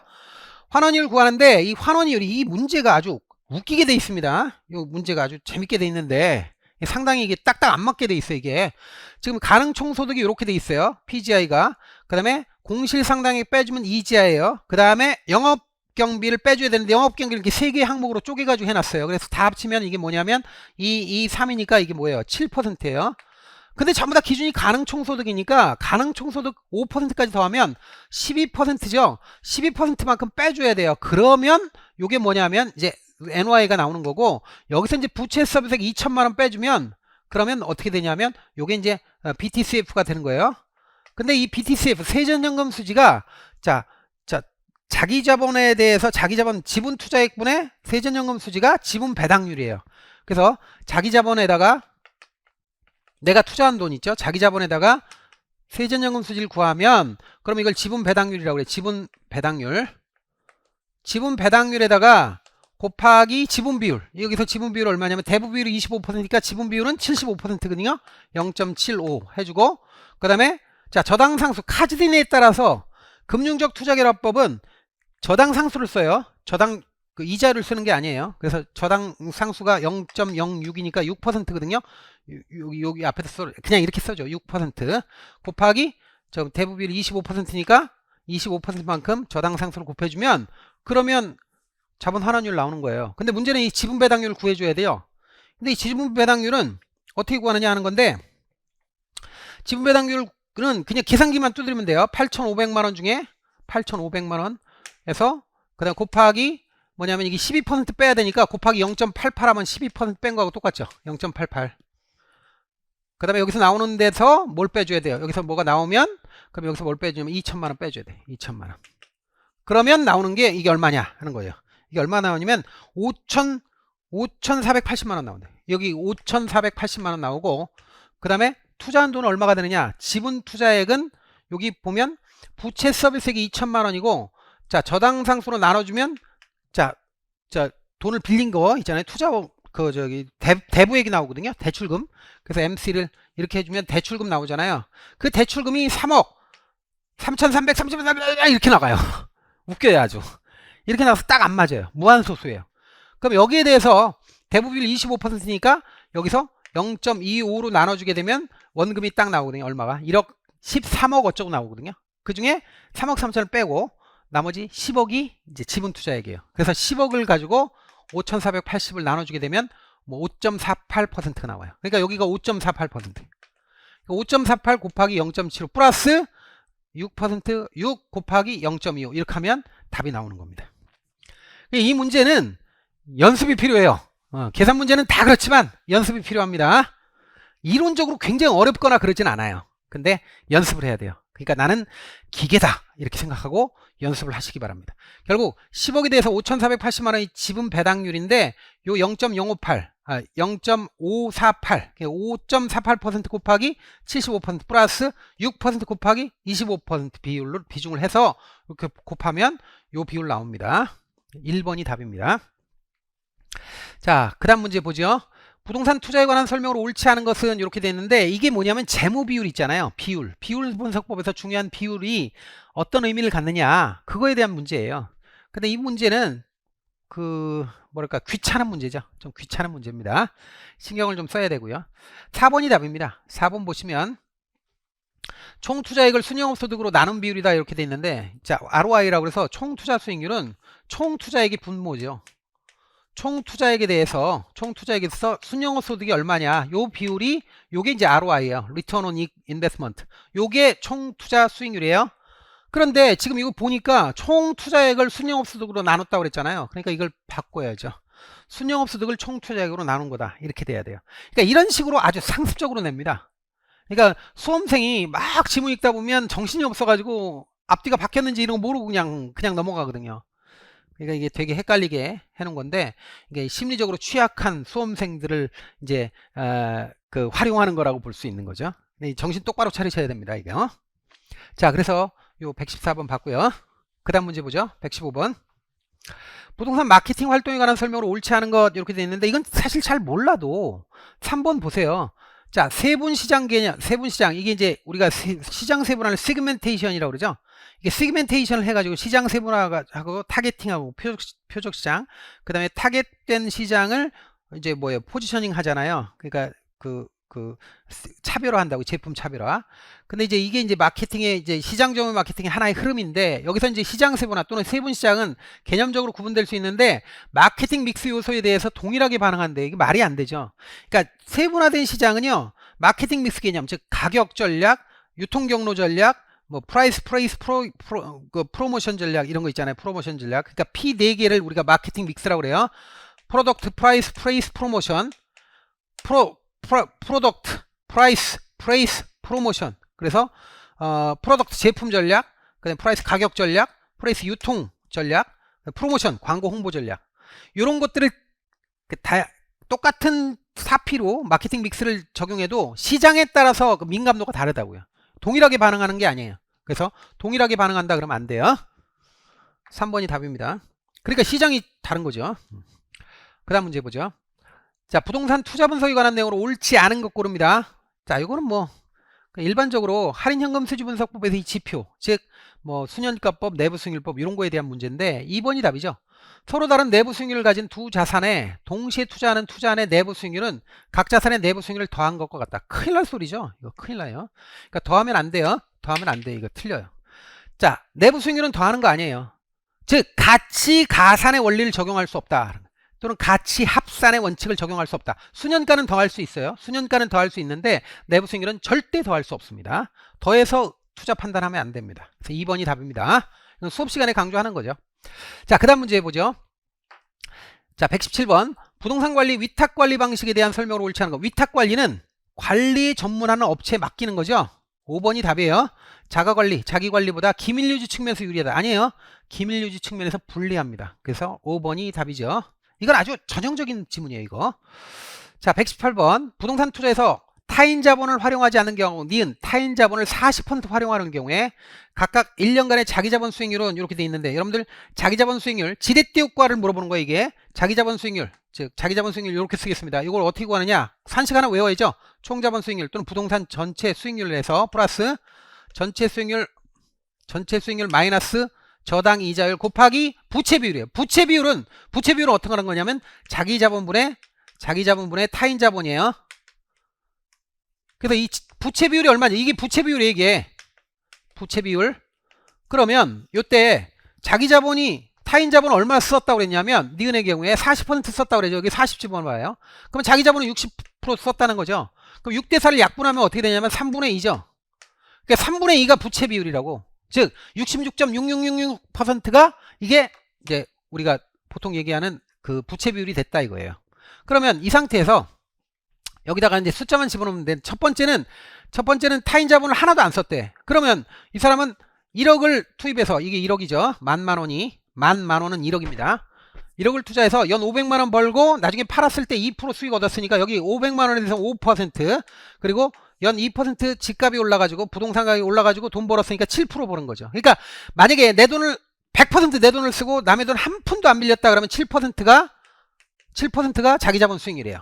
그런데 만약에 여기다 지렛대 효과 추구한다고 그래가지고 타인 자본을 이자율 4%의 타인 자본을 썼다. 40%를 썼다. 그러면 자기 자본 수익률이 어떻게 바뀌느냐라는 건데, 여기다가 이제 숫자만 집어넣으면 되죠. 퍼센트 생략하고 여기다 7 집어넣고요. 7 마이너스 여기 4%니까 4 집어넣고 곱하기 3분의 2 하겠습니다. 그냥 3분의 2. 그럼 보세요. 여기 7 플러스 여기 7 마이너스 4면 3이죠. 3의 3분의 2니까 3의 3분의 2니까 2잖아요. 여기가 2잖아. 2니까 7에서 2 더하면 9%가 되는 거예요. 그래서 기억에는 7%, 니은에는 9%가 들어가줘야 됩니다. 자, 그래서 여기 3번이 답이죠. 3번이 답입니다. 이렇게 해서 요거는 가볍게 산식 하나 외운 다음에 거기다 숫자 집어넣어서 해야 됩니다. 그 다음 문제 보겠습니다. 자, 다음은 매장의 매출액이 손익분기점 매출액 이하면 기본 임대료만 지급하고 손익분기점 매출액 초과이면 초과 매출액에 대하여 일정 임대료를 적용하는 초과 임대료를 기본 임대료 가산하 임대료 지급하는 비율 임대차. 이게 퍼센티지 리스라고 그러거든요. 퍼센티지 리스 방식의 임대차 계약 조건이다. 이 임대차 계약에서 계약 기간 동안 지급할 것으로 예상되는 임대료의 합계는 얼마냐. 이 문제는 이게 이제 다른 시험 같은 데서는 이런 것들을 출제를 조금 했어요. 근데 이제 이 문제 형태가 심오한 문제가 아니라 이 문제는 계산을 못해서 못 푸는 게 아니라 문제를 이해를 못해서 못 풀어요. 그래서 이거는 그냥 뭐 계산 어려운 거 아니니까 그냥 어떤 형태인지 파악하고 이런 거 나오면 이제 그것도 뭐 깊이 생각 안 하고 기계적으로 대응하겠다 이렇게 생각을 해보죠. 이 문제 핵심은 뭐냐면 손익분기점 매출액 월 2천만 원을 뛰어넘어서 매출이 발생하면 이 이상 매출이 발생하면 기본 임대료에 그 초과 매출이 발생하는 것에 10%를 임대료로 더 물리겠다 그런 얘기입니다. 핵심이. 그런데 1월부터 7월까지는 제곱미터당 8만 원씩 벌었기 때문에 지금 임대 면적이 200이니까 28에 16 1600만 원만 이건 1600만 원 매출이 올랐다는 거예요. 그러니까 2천만 원 안 넘었잖아요. 그러니까 기본 임대료로 월 5만 원, 제곱미터당 5만 원이니까 2, 50이니까 1000만 원이 기본 임대료라고요. 그래서 1월 달부터 7월 달까지는 1000만 원만 냈어요.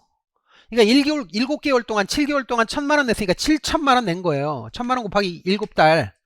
그러니까 7천만 원을 일단은 기본 임대료 냈는데 문제는 8월부터 12월까지 8, 9, 10, 11, 12 5달 동안은 제곱미터당 20만 원씩 매출이 발생했다는 거예요. 그러면 제곱미터당 20만 원이니까 2천만 원이잖아요. 이게 2천만 원 넘었잖아요.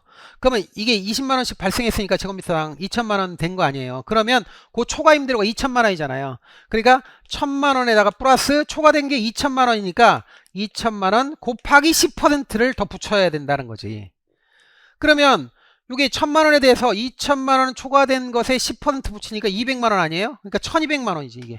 1200만 원이고 이게 몇 달이냐면 8, 9, 10, 11, 12 5달이잖아요. 5달 동안이니까 이게 얼마예요? 2, 5, 10에다가 2, 5, 10에다가 이런 6천만 원이에요. 그러니까 여기 6천만 원이 붙어야 되는 거지. 그러면 7천만 원, 1월부터 7월까지는 7천만 원, 8월부터 12월까지는 6천만 원이 임대료로 냈으니까 추가 임대료까지 포함해서 그러니까 1억 3천만 원이 되는 거예요. 여기 있네. 1억 3천만 원. 그래서 이게 정답이 되는 겁니다. 5번이 정답이 돼야 되겠죠. 근데 이 문제는 이게 계산을 못하는 건 아니죠. 사실 계산을 못하는 건 말이 안 되는 거고 이해를 못하는 거예요. 이해를. 문제 이해가 잘 안 돼서 문제를 잘 못 풀 수 있죠. 그러니까 이제 이런 유형이 있다는 거 알았으니까 여러분들은 얼마든지 풀 수 있습니다. 이제 자, 그다음 문제 보죠. 마지막 문제입니다. 부동산 개발 방식에 관한 설명으로 옳은 것, 맞는 것 고릅니다. 기억, 토지 소유자와 약정에 의해 수익증권 발행하고 수익증권의 소유자에게 수익을 배당하는 방식인데 이게 이제 보통 신탁이라고 하는 거예요. 신탁. 그래서 신탁의 수익증서를 발행해요. 신탁증서라고도 그러고 수익증서 발행한 다음에 대신 개발해주고 그에 대한 수익을 다시 원 소유자에게 배당하는 방식으로 이제 개발 사업을 하는 게 이제 신탁 개발이에요. 그래서 이게 기억 맞고요. 신탁 맞고요. 니은 원래의 토지 소유자에게 사업 후 소요된 비용 등을 제외하고 이게 사업 후 소요된 비용을 제외하기 그걸 충당하기 위해서 땅을 일부를 떼서 나중에 팔아가지고 비용을 충당하는 그 땅을 채비지라고 그래요. 채비지. 그래서 채비지 말고 나머지 땅을 그 비율에 따라서 그 원소유주가 얼마만큼 땅을 제공했느냐에 따라서 나중에 간보율 적용해서 이렇게 돌려주는 방식으로 개발하는 걸 나중에 땅을 돌려준다, 땅을 바꿔준다 그래서 이걸 환지 방식이다 이렇게 얘기해요. 환지. 그래서 니은이 되겠죠. 환지. 그 다음에 이제 공익성 강하고 대량 공급 가능한 택지 개발 사업에서 주로 수행한다. 공익성 뭐 이런 거 나왔잖아요. 공익성 나왔으니까 여러 함께 잘 살기 위한 개발이에요. 그래서 공영개발이라고 그래요. 공영개발. 그래서 이거를 디귿 공영개발. 이게 순서가 지금 1번이 딱 맞네요. 신탁, 환지, 공영개발. 1번이 정답입니다. 자, 이렇게 해서 우리가 마지막 문제까지 40번까지 우리가 살펴봤습니다. 여러분들 어떠세요? 느낌이? 조금만 좀 에너지를 쏟으면 여러분들 좋은 성과 있을 것 같지 않습니까? 여러분들 자신감을 가지세요. 저와 함께 공부를 해나가시면 뭐 100% 모든 문제 다 자신있게 다 정답을 맞춰가지고 퍼펙트하게 뭐 시험을 보겠다. 이거는 뭐 장담하지 못하겠지만 적어도 여러분들 시험에 있어서 걸림돌이 되지 않는 거는 자신 있습니다. 걸림돌이 되지 않을 겁니다. 여러분들 학습을 하시면 어느 정도 수준으로 출제가 되고 어떤 유형으로 출제가 되고 어느 영역에서 출제되는지 우리가 파악을 했기 때문에 이제 남은 거는 조금 노력을 여기다 더 하셔서 큰 기쁨을 누리는 것만 남은 겁니다. 여러분들 수고 많이 하셨습니다. 감사합니다.